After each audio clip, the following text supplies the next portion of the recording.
हाँ दोस्तों, हमें पता है कि हम इंटरनेट पर दिखाई गई हर चीज पर विश्वास नहीं करते, लेकिन हमारी टेक्स्ट बुक्स का क्या, जो हमें बचपन से रटाई जा रही है। जी हाँ दोस्तों, बचपन से रटी रटाई चीजें भी कभी कभार गलत साबित हो जाती हैं। फिर चाहे वो ग्रेट वॉल ऑफ चाइना का स्पेस से दिखना हो या फिर जीनियस अल्बर्ट आइंस्टीन का स्कूल में मैथ में फेल हो जाना। इसलिए दोस्तों दिल थाम कर बैठिए, क्योंकि आज हम आपको उन झूठ के बारे में बताने वाले हैं जिन्हें आप सदियों से सच मानते आ रहे हैं। और अंत में जो सच्चाई हमने आपके सामने रखी है ना, उसे जानकर आप हंसी से लोटपोट हो जाएंगे। दोस्तों, अगर हम आपसे पूछें कि इजिप्ट में बना पिरामिड किसने बनाया था, तो हमें पता आप यही जवाब देंगे कि इजिप्ट में रहने वाले मजदूरों ने मेहनत करके इस पिरामिड को तैयार किया था। लेकिन हम आपके भ्रम को तोड़ते हुए ये कहना चाहते हैं कि बिल्कुल भी सच नहीं है। असल में इस पिरामिड को बनाने वाले ज्यादातर लोग मजदूर थे ही नहीं। जी हाँ, इस पिरामिड को बनाने के लिए एंशिएंट इजिप्ट की अच्छी खासी पॉपुलेशन ने अपना बढ़ चढ़कर योगदान दिया था, जहाँ करीब 85 सालों तक, जिसमें 2589 बीसी से लेकर 2504 बीसी का समय लगा। और इतने समय के अंतराल में इजिप्ट के रहने वाले लोगों ने अपना खून पसीना करके इस पिरामिड को तैयार किया था, ताकि वो अपने नेशनल आइकॉन को खड़ा कर सके। ऐसे में जो लोग इतने बड़े बड़े पत्थरों को नहीं उठा सकते थे, उन्होंने यहाँ पर काम करने वाले लोगों के लिए खाना, रहने और बाकी चीजों की व्यवस्था की। यानी कि हर इंसान ने अपने लेवल का काम किया, जिसमें कुछ लोग सिक्योरिटी के लिए काम करते थे, तो कुछ लोग भारी भरकम पत्थरों को जुटाने के लिए दूर दराज इलाकों में चले जाते थे, ताकि वो अपने नेशनल आइकॉन को खड़ा कर सके। ऐसे में दोस्तों उनकी मेहनत रंग लाई और ये पिरामिड वाकई में दुनिया भर में जाना जाता है। चलिए दोस्तों, अब आपके सबसे फेवरेट माइकल जैक्सन की बात करते हैं, क्योंकि इस बात से कोई इनकार नहीं कर सकता कि माइकल जैक्सन ने पॉप म्यूजिक में एक अलग ही मुकाम हासिल किया था, जहाँ ये सिंगर के साथ साथ एक बेहतरीन डांसर भी थे। और इनके डांस मूव तो वाकई माशाल्लाह थे। ऐसे में उनका मून वॉक करने का जो स्टाइल था, वो लोगों में बड़ा फेमस हुआ। पर अफसोस दोस्तों, आपको जानकर हैरानी होगी कि इस मून वॉक को माइकल जैक्सन ने इवेंट नहीं किया था। हालांकि उन्होंने इसे सबसे पहले 1983 में परफॉर्म किया था। पर दोस्तों असल में माइकल जैक्सन ने ये मून वॉक कैस्पर कैंडिडेट और कूली जैक्सन से सीखा था, जिन्होंने 1970 में इसे परफॉर्म कर दिया था। वहीं मार्शल मार्कियो ने भी इस मून वॉक को माइकल जैक्सन से पहले परफॉर्म कर दिया था। और इन सभी लोगों से पहले बिल बैले नाम के टैप डांसर ने भी इसे परफॉर्म किया था। ऐसे में ये बता पाना मुश्किल है कि इस मून वॉक को किसने इन्वेंट किया, लेकिन वो शख्स माइकल जैक्सन तो नहीं है। अब आप एक और सिर घुमा देने वाली बात सुनिए, क्योंकि आप लोगों ने कार्बन डेटिंग का नाम तो सुना ही होगा। अरे नहीं दोस्तों, ये टिंडर में राइट लेफ्ट स्वाइप करने वाली डेटिंग नहीं है, बल्कि एक ऐसा मेथड है जिसके जरिए एटमॉस्फेयर में कार्बन डाइऑक्साइड के चेंज होने पर चीजों की असली उम्र बताई जा सकती है।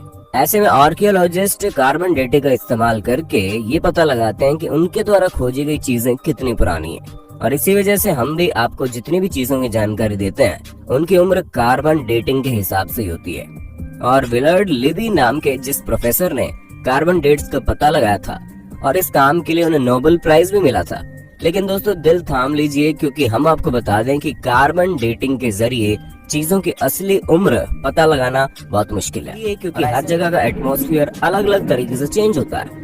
हालांकि कुछ हद तक चीजें सही जा सकती है, लेकिन अब आप खुद सोचिए कि दो प्लांट हो, जिनमें से एक अमेरिका में हो और एक ग्रीनलैंड में, तो जाहिर सी बात है कि टेम्परेचर इफेक्ट की वजह से दोनों की ग्रोथ में काफी डिफरेंस आएगा। इसी तरह से कार्बन डेटिंग का भी हिसाब किताब है। अब चलिए दोस्तों, आपको एक और मिथ बस्टर स्टोरी सुनाते हैं, जो किसी और की नहीं बल्कि लॉक नेस मॉन्स्टर की फेक फोटो स्टोरी है। जी हाँ दोस्तों, जहाँ इस मॉन्स्टर की फोटो को न्यूज़पेपर में दिखाकर लोगों को हैरान करने में कोई कसर नहीं छोड़ी गई थी।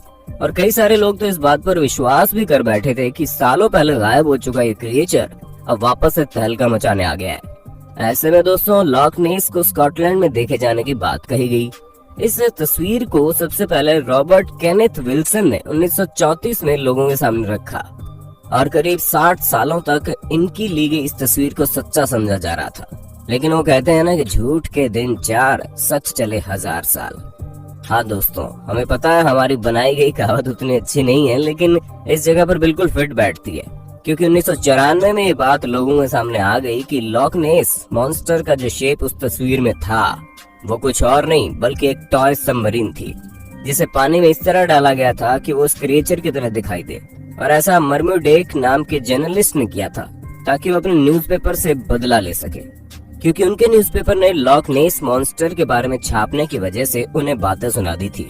और इसी वजह से उन्होंने इतनी बड़ी कहानी रची जिसके चंगुल में दुनिया करीब 60 सालों तक थी। दोस्तों, जब आप दुनिया के अजूबों के बारे में सोचते होंगे तो आपके दिमाग में सबसे पहले क्या आता होगा?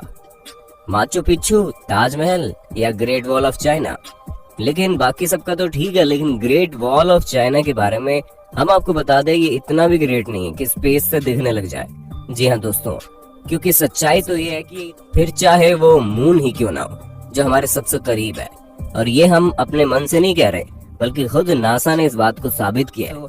96 किलोमीटर लंबी हो, लेकिन अगर हम इसकी चौड़ाई की बात करें तो ये बॉटम से मात्र 20 फुट चौड़ी है और टॉप से केवल 16 फुट चौड़ी है। हम आपको बता दें कि ये अफवाह 1754 के आसपास शुरू हुई। ऐसे में ये चीज हमारे चांद पर पहुंचने और स्पेस में सैटेलाइट पहुंचाने से बहुत पहले की बात है, तो ये सिवाय अफवाह के और कुछ नहीं है। अब भले ही हर साल यहाँ पर करोड़ों की संख्या में लोग आते हो, लेकिन अफसोस वो चाइना की जिस दीवार पर खड़े होते हैं वो स्पेस से तो नहीं दिखती। चलिए दोस्तों, चाइना से आप हमें ये बता दो कि दुनिया भर में तहलका मचाने वाला कोरोना वायरस चाइना की किस जगह पर सबसे पहले फैला था? हमें पता है आपको जवाब पता होगा, इसलिए कमेंट बॉक्स में एक भी इंसान का जवाब छूटना नहीं चाहिए।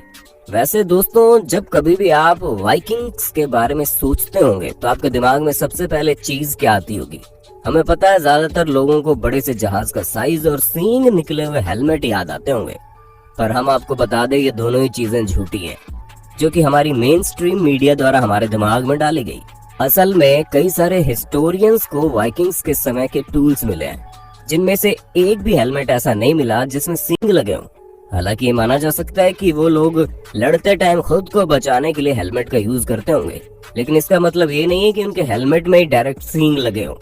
दोस्तों, ये जो अफवाह है ये तब से फैलनी शुरू हुई जब गुस्ताव मालस्ट्रोम नाम के आर्टिस्ट ने अपने आर्ट में वाइकिंग्स के हेलमेट में सींग लगा दिए, और तभी से लोग ये समझने लगे कि उनके हेलमेट में सींग होते थे, जबकि ऐसा कुछ भी नहीं है। तो दोस्त, दिमाग की सबसे बड़ी उपज को दूर करते हैं, क्योंकि कई सारे लोगों को ये सिखाया जाता है कि अल्बर्ट आइंस्टीन, जो कि इतने बड़े जीनियस थे, वो हाई स्कूल में बेसिक मैथ की वजह से फेल हो गए थे। तो दोस्तों, ये बिल्कुल गलत है। जी हाँ, ऐसा कुछ भी नहीं है, बल्कि आइंस्टीन तो उल्टा मैथ के जीनियस थे। 4 साल की उम्र में उन्होंने मैथ में अच्छी पकड़ बना ली थी। ऐसी बात है, जो शख्स फिजिक्स की दुनिया में इतनी बड़ी उपलब्धियां पाया हो, उसे बेसिक मैथ ना आती हो, वो भी हाई स्कूल के समय में। पर हमें तो बुरा उन लोगों के लिए लगता है जो ये सोचते हैं कि उन्हें मैथ नहीं आएगी, फिर भी वो साइंटिस्ट बन जाएंगे। अरे दोस्तों, साइंटिस्ट बनने के लिए मैथ भी जरूरी है, जिस तरह सिंगर बनने के लिए अच्छा गाना जरूरी है, और डांसर बनने के लिए अच्छे मूव्स करने जरूरी हैं, क्योंकि ये सभी चीजें बेसिक्स हैं। को इस बारे में कुछ भी पता नहीं होगा, लेकिन हम आपको बता दें कि 19वीं सदी के मध्य में अमेरिका में एक बहुत बड़ी अफवाह चली थी। सिगरेट बेचने वाली कंपनियां एडवर्टीजमेंट में कहती थी कि सिगरेट सेहत के लिए अच्छी होती है। जी हाँ दोस्तों, हैरान मत होइए, एक्चुअल में ऐसा होता था, क्योंकि कुछ कंपनियां ये तक कहती थी कि डेंटिस्ट खुद लोगों को सिगरेट पीने की सलाह देते हैं और ये सेहत के लिए बहुत अच्छी होती हैं, जिससे टेंशन वगैरह भी कम होता है। और इस तरह के कई सारे समय चल रहे थे, जिसकी वजह से अमेरिका के करीब 45% लोग सिगरेट की लत लगा चुके थे। हालांकि अभी भी अमेरिका में सिगरेट पीने वालों की कोई कमी नहीं है, लेकिन उस समय पूरे 45% लोग सिगरेट पीते थे, यानी कि करीब 7 करोड़ लोग तो केवल सिगरेट ही पिया करते थे। वो तो बाद में पता चला कि ये सेहत के लिए हानिकारक है, जिससे भगवान आपको अपने पास जल्दी बुला लेते हैं, और इसी वजह से लोगों ने मरने के डर के कारण सिगरेट को टाटा बाय बाय कहना जरूरी समझा। पर शायद अभी भी कुछ लोग इस बात को नहीं समझते हैं। दोस्तों, आज के लिए बस इतना ही। उम्मीद है आपको हमारी वीडियो पसंद आई होगी। अगर हाँ, तो इस वीडियो के बारे में और ऐसे इंटरेस्टिंग वीडियोस लगातार देखने के लिए हमारे चैनल को लाइक, शेयर और सब्सक्राइब करना बिल्कुल ना भूलें। धन्यवाद।